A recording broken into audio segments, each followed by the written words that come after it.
baay'ee emotional nama godhama waan profeesar dubbatanis waanuma beeknu yoo ta'e iyyuu garuu akkaataan ibsamee fi dhugaan jiru nama dhugaa irraa dhagahuun baay'ee nama gammachiisa. Uummanni keenya uummanni Harargee qabsoonni koloniyaalistoota warra ejjensii wajjin godhe akkuma sila profeesar Mahammad dubbatan jabnummaan isaanii gootummaan isaanii namootuma isaaniin kan mirkanaa'e akkuma isaan sila dubbatan koloneel Mahammad Muktaar jedhamu ajajaan waraana warra Misrii akkaataan itti kaa'e gootummaa isaanii akkaataan itti kaa'e akkaataan sila profeesar kaa'anii garuu waan isaan hin kaasin keessa tokko akkaataa isaan itti hiriiranii lolan tokko kanuma profeesar Mahammad barreessan kan akkaataa isaan wal duraa duuba dhaabbatanii akkaataa isaan hiriiranii itti lolaa tokko yeroon isaan isa dura jiru tokko yeroon wareegamu bunni kufu inni booddeedhaan dhufu immoo akka nama sirba deemutti gammadaa itti aanee wareegamuudhaaf gara fuulduraatti deemaa ture. Akka kanaatiin lolaa turan, akka kanaatiin wareegama guddaa kaffalan.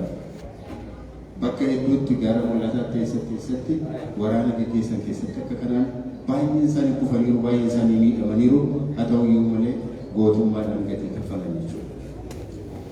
Gara sochii afran qalloo waggaa 60 yoo deemne itti fufiinsuma qabsoo duraan koloniyaalizimii irratti warra Egypt irratti Minilik irratti gaggeeffamaa yeroo sana akka ammaa kana maallaqaaf jecha miti kan namni weellisu kan namni sirbu ittiin beekamuudhaafis miti garuu eenyummaa ofii ittiin mul'isu eenyummaa ofii ittiin beeksisu qabsoo eenyummaatiin gaggeeffamuudha qabsoon bara sana ture jechuudha. Qabsoon suni Harargee qofatti daangeffamee hin hafne guutummaa Oromiyaa keessatti qaanqeensaa babal'atee hawwisawwan hedduun Oromiyaa keessa akka isaan babal'atan taasisee uummanni keenya kan of baruu fi akka eenyummaa isaa barbaadatu karaa guddaa saaqiitti jira jechuudha. Kanaatiif afran qalloon gumaachinni mootummaa Oromiyaatiin taasise hagana jechuun hin danda'amu baay'ee guddaadha jechuun hin danda'amu. Amma profeesar Dumarratti akkuma kaasan haalli yeroo dhufiinsa Minilikiiti sirni amma keessa jiru kun akkaataan itti wal fakkaata. Yeroo sani akkaatii harma muraa turan. Har'a immoo dhiyoo wagana ji'uma muraasa kana keessatti Wallagga keessatti akkuma isaan dubbatan arraba irraa muraa turan. Warra yaalagaa jechuudha. Warra Oromiyaa keessa miti. Wannoo federaalaa isinitti hin fakkaatin loltuu federaalaa miti. Yookaan ibsi poolisii federaalaa isinitti hin fakkaatin. Warra daangaa ce'ee dhufetu warruma kaleessa Minilik. Warra mootii masaa warra isaaniitu dhufee daangaa ce'ee Oromoo arraba irraa muraa. Akkuma isaan jedhan mana irratti gubaa jira. Mana midhaanii wajjiniin guba. Durillee mana duwwaa gubu turan. Har'a loon akka keessa jirtutti, jabbiin akka keessa jirtutti, dhalli namaa akka keessa jirtutti wajjiniin gubaa jiru. Kun dhugaa kanaatiif wal fakkaata. Inni yeroo sanii fi inni amma waggaa afran kana keessatti wanni argaa jiru isuma amma profeesar dubbatan dhugaan isaa isuma. Kanaatiif mootummaa akkasii bira dhaabbachuu hin dandeenyu. Mootummaa akkasii tumsuu hin dandeenyu. Gabrummaa tumsuu hin dandeenyu. Gabrummaa ofirraa tursuu hin dandeenyu. Uummanni Oromoo akkuma kaleessaa har'allee ka'ee mirga isaa kabachiifachuuf dhaabbachuun dirqama isaati. Karaa hundumaa mirga isaa kabachiifachuu fi dhaabbachuun dirqama isaati. Eenyullee kan dhufee mirga isaa kennuuf hin jiru. Waa'ee afaan Oromoo sana dhumarratti dubbatan waan argan qabu, waan dhaga'an qabu. Afaan Oromoo warri mootummaa nama PT jedhamu kun amma aangoorra jiru gaafuma ofii isaanii gaafachaa as ba'an iyyuu afaan Oromootiin hojjenna garuu qubee saafaatiin hojjenna jechaa turan. Lola meeqa gidiraa meeqanidha qubeen kun kan inni mirkanaa'e. Amma dhiyoo kana moo maal gochuu eegalan? Tokkoffaa kutaa tokkooti akka 8tti afaan Oromootiin isa baratamu ijoolleen keenya gaafa yuunivarsiitii galan sababii isaan ingiliffaatti dadhabaa ta'anii akadaamiitti dadhabaa ta'aniiru sababii kanaatiif tokko haguma ja'a qofatti afaan oromootiin haa baratan isaa wal ingiliffaan haa baratan kan jedhu malaan shiraan itti deemaa turaniiru. Waan sana ammallee naan hin jiru. Riisarcheroonni isaanii ammallee ittuma deemaa jiru. Istooriyaan isaanii ammallee ittuma deemaa jiru. Dabballoonni isaanii namoonni siyaasaa isaanii hundumaa itti deemaa jiru. Namoonni keenya tokko tokko kana otoo shira kana osoo hin hubatin dhuguma ijoolleen keenya yuunivarsiitii ingiliffaatti dadhabaa taate sababii kanaaf tokko amma saddeetitti afaan oromootiin sababii barattuuf kan jedhu kan bira dhaabbatu kan tumsu kan gargaaru wallaalinaan ammallee hin jiru. Garuu kun shirri isaa kanaaf miti. Kutaa 7 fi 8 afaan ingiliffaan barannaan afaan ingiliffaan namni barsiisu hin jiru warra tumata. Yoo dhufan afaan maaliin barsiisu afaan mamaaraa yookaan afaan beekanii hin barsiisu. Afaanichi balleessuu jechuudha. Gaafa kutaa 7 fi 8 afaan ingiliffaatiin barsiisuun gaafa jalqabamu namni afaan oromoo hin beekne dhufee qaxaramuun dirqama jechuudha. Kanaatiif afaan hojii beeksisi afaan walgahii afaan hundumtuu afaan amaaraatiin ta'uu dirqama jechuudha. Beektu malaan gara sanatti deemsisa. Malaan afaanichi dadhabsiisaa deema. Malaan shiraan suutuma jedhanii kutanii gabaabsaa deema. Nuti utuu danda'ame afaan oromoo tokko haga 8tti ittiin barannu haga 10tti haga 12tti haga yuunivarsiitiitti ittiin barachuu barbaanna malee isa jirurraati gadi bu'uu hin barbaannu. Isatti mul'ata piroofeesaritti. Namoota baay'eetti mul'achuu dhiisuu danda'a. Kara biraa maal godhan? Aabaa caalaa jedhamee tartiibii qubee ittiin barannu kana laadhaa jalqaba jedhan laa maaloo jedhanii qubee tartiiba biraa immoo fidan. Kun maaliif jennaan namni dur ingiliffaa barate yookaan afaan ingiliffaatiin barate ilma isaa akka inni yookaan ijoollee isaa ilmaan isaa akka inni gargaaree akka inni hin barsiifnee gochuu barbaada. Afaan oromoo barachuun akka inni jabaa akka inni ta'u akka inni difficult ta'u namni afaan sana barachuu jibbii afaan biraa akka inni barbaadu akka inni baratu muuxannoo raasaa jalaa fudhataniitu kana hojiirra oolchuudhaaf yaalii gochaa turaniiru. Yaalii kana ammallee hin dhaabu jennee hin yaadu. Maaliif wanti amma deemaa jiru waan intirestii Oromoof, fedha Oromoof, mirga Oromoof waan hojjetu miti mootummaan kun. Kanaatiif mootummaa kana irratti jabaatanii qabsaa'uun sirna kana jiruun sirna kana fonqolchuun sirna kana garagalchuun dirqama. Amma kana dubbachuudhaaf hin dhufne garuu haasaan Piroofeesar Mahammad baay'ee nama tuttuqa waan keessa namaa jiru aarii silmayuu keessa namaa jiru deebisee namatti kakaasa. Kanaatiif ofin irraanfatina ofin dagatina wanti achi asitti deemaa jiru waan salphaa miti ammallee wanti suutaan nutti lo'aa jiru kun waan salphaa miti waan jabaadha. Kanaatiif ammas qabsoo guddaatti isin eeggata fayyaa ta'a galatooma jabaadhaan isin eeggata.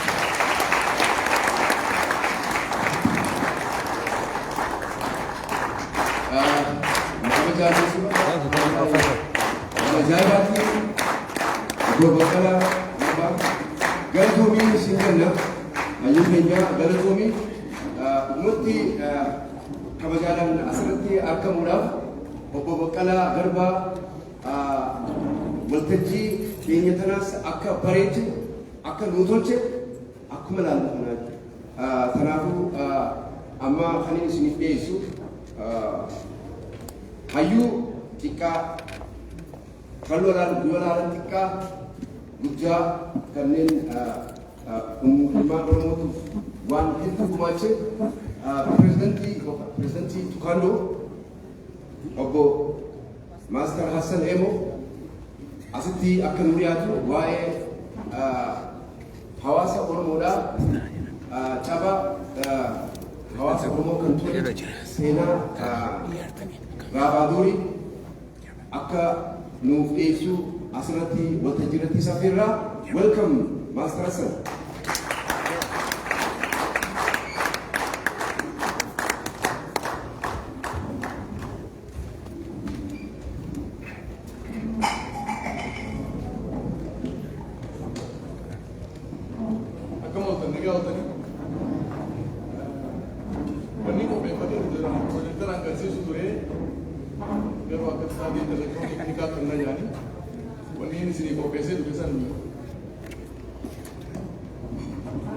Akkana yaada hin taane jechuudha. Amma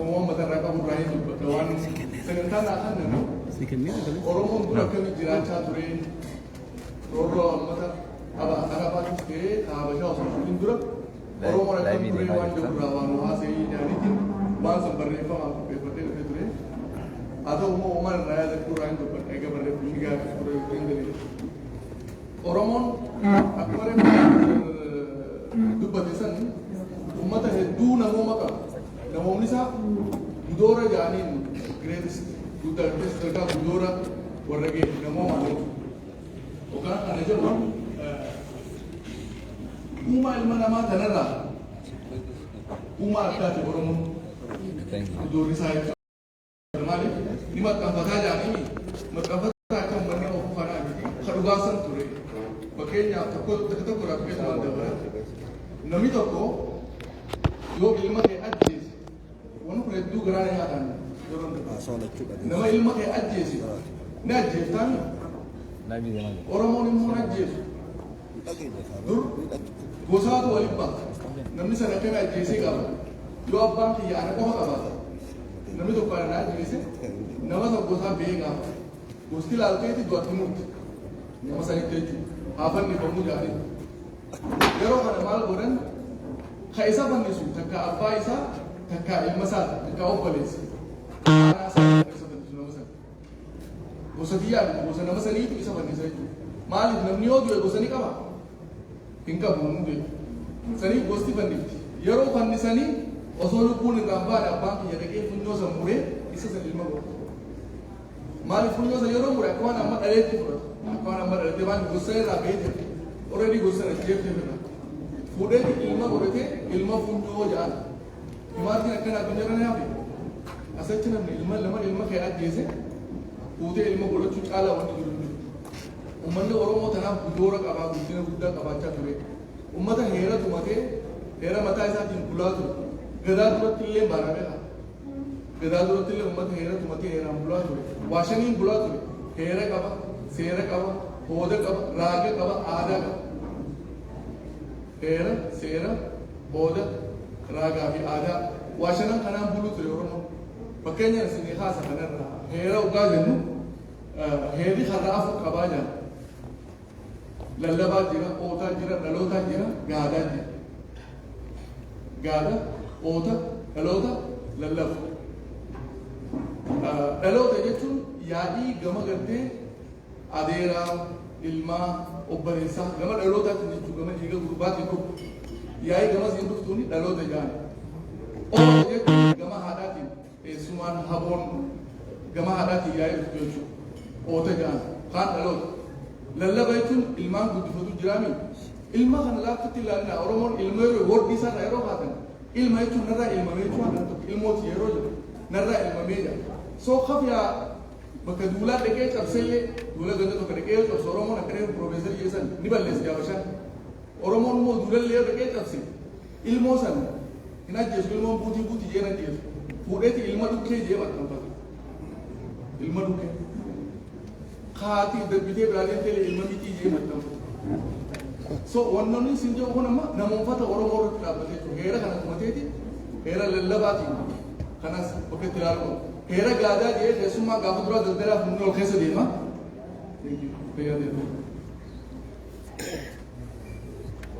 Namni daldala funyoo keessa deema gaafa dura keessummaa akka amma dippiloomatii afaan ammaatu jechuudha. Gada mana irra ijaaramu itti Oromoo.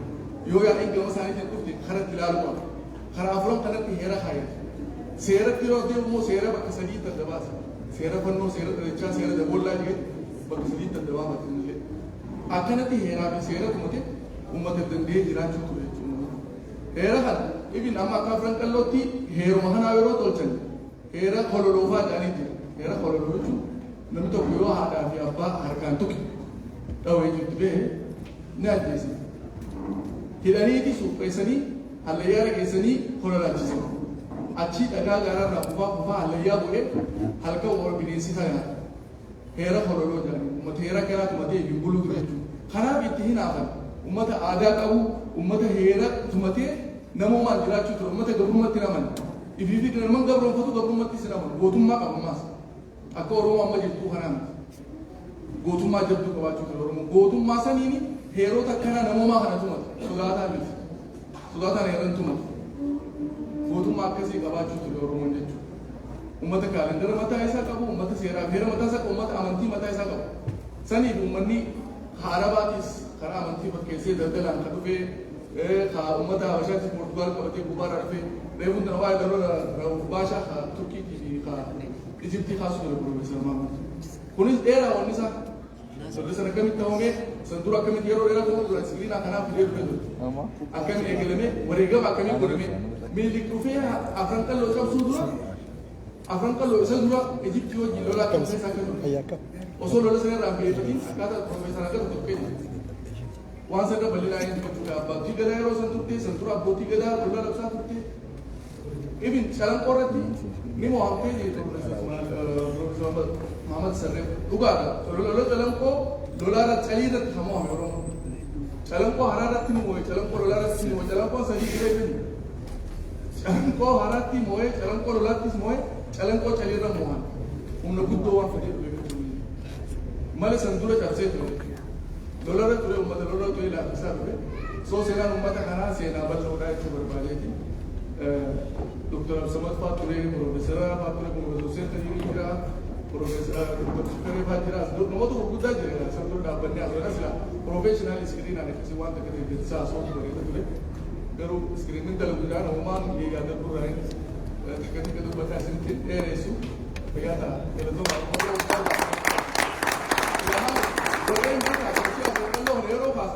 Namni gariin waa'uma gartee ijoollee hawwisoo san ilaala. Hawwisoo urjii bakkalchaa jira, biiftuu ganamaa jira, arsalee jira, suuqaayilaa jira, maskoobii jira, biiftuu biyya keenyaa jedhanii hawwisoolota hedduu jiru. Maqaa isaanii wajjin qaba. Kitaaballee barreessee gura 600 sila guyyaa irraa biyya fedhee namni ijoollee. Sanbira kutee gara kubbaatiinis ni jira ijoolleen afran qalloo warra akka afran qalloo bira kutee sadarkaa biyyatti ilmaan afran qalloo irraa biyya warra kubbaa yaalchisuu turee jira. San hundaa'u listiin qabaachuu ture geessuudha. Maal akka ta'e? Waliin asii gaafachuu barbaade reetu jarri hoggaa dubbatu hoggaa katabu lola sa'aa cinaa takkaati jedhu reetu hoggaa dubbatu warri Habashaa jechuudha. Kanarratti wanti xixiqqoo yaa lola sa'aa cinaatti yeroo lola sadii siime haala calanqoo lolaa jira, calanqoo haraa jira, calanqoo calii jira siimee. Kana hundarratti lola bobbaa waraana bobbaafatanii mo'amanii deebi'anii ayyaana isaanii akkatti ayyaaneffatan wallaalanii caba gurguddaa isaan irra geeffasan dura.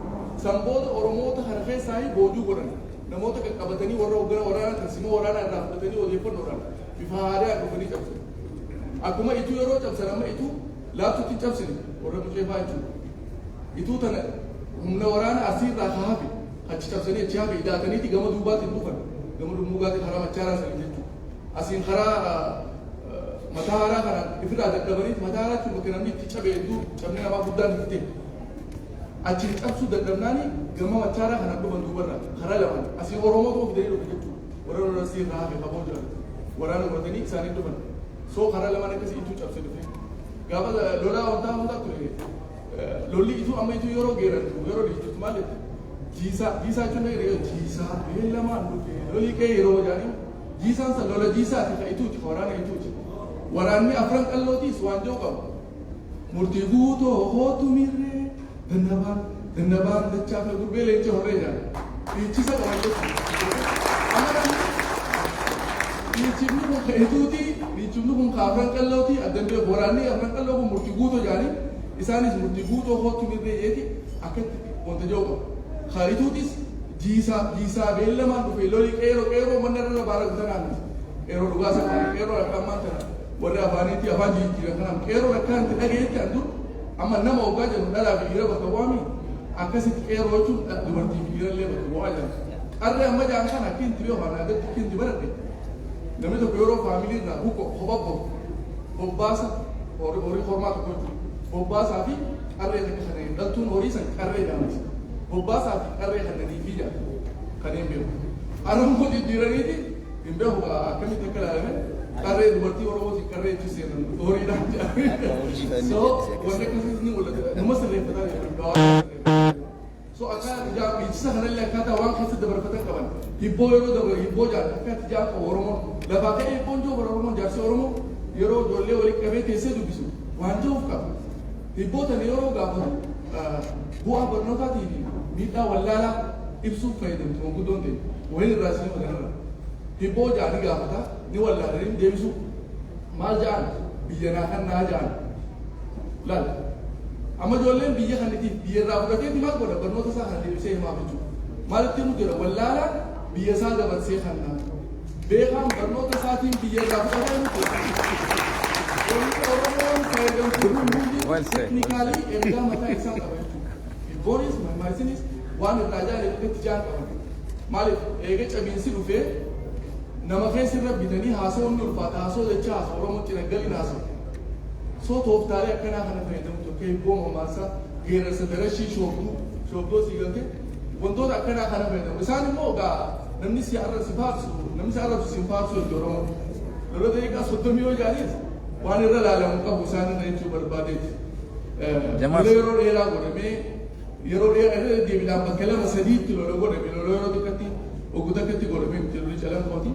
So hundinuu akkaataa irraa dubbatan qaba yoo faafne kaan irraa kaaniin ni dabarsaa kaan irraa kaaniin ni dabarsaa. Gaafii qabaaf gaafii. Wanni keenya guddaadha jechuudha qabeenyi tarkaa qabnu hin beekne malee aadaa Oromoo irratti waan guddaatu dhaloota ammaa keessa illee jira. Waan dhaloonni beeku afaan Oromoo dubbatu keessa irratti mammaasanii keessatti nama jechuun rahuu eegala Oromoon bara nama jaallata. Nama jechuun hiikaa qaba Oromoo biratti namoota yeroo hiikaa qaba. Wanni gaafii as keessatti seenaa hin oolchu nama seenaa hin oolchu sagantaas ni yeroo seenaa gara kuni charjara hin qabu sagantaa maal qabda godhaa jechuudhaan hiika qabu hundi akka bidagee yeroo hiika qabu marata jiru abbaa jiru haadha jiru ilmoo jiru hundi hiika qabu ilmoo reefu fakkeenyaaf